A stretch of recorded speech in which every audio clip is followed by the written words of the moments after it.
નમસ્કાર, આપ જોઈ રહ્યા છો નેશન પ્લસ ન્યૂઝ. હું છું આપની સાથે વિભિક્ષા પરમાર. પાટણ એલસીબી પોલીસે ગેરકાયદેસર દારૂની હેરાફેરી સામે મોટો ધડાકો કર્યો છે. સિદ્ધપુર હાઈવે પર આવેલા ખડી 4 રસ્તા પાસેથી પોલીસે બોગસ નંબર પ્લેટવાળી ટ્રકમાંથી ₹1.31 કરોડથી વધુની કિંમતનો વિદેશી દારૂનો જથ્થો ઝડપી પાડ્યો છે.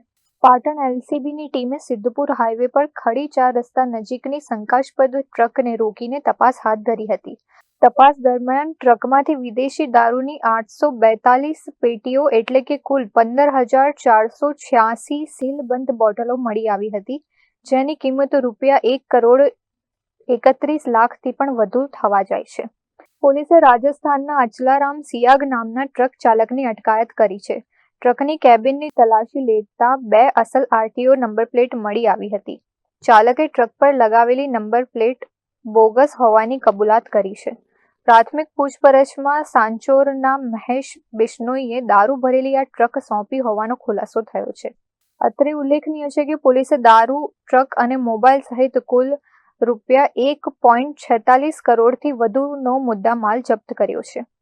હાલમાં પાટણ એલસીબીએ મહેશ બિશ્નોઈ અને દારૂનો જથ્થો મંગાવનાર અજાણ્યા શખ્સો સામે ગુનો નોંધી આગળની તપાસના ચક્ર ગતિમાન કર્યા છે. Bureau report, Nation Plus News, Patan. સમાચારોના સતત અપડેટ મેળવવા માટે અમારી નેશન પ્લસ ન્યૂઝની યુટ્યુબ ચેનલને સબસ્ક્રાઇબ કરો, બેલ આઇકન દબાવો અને જોડાયેલા રહો ફેસબુક, ઇન્સ્ટાગ્રામ અને ટ્વિટર પર.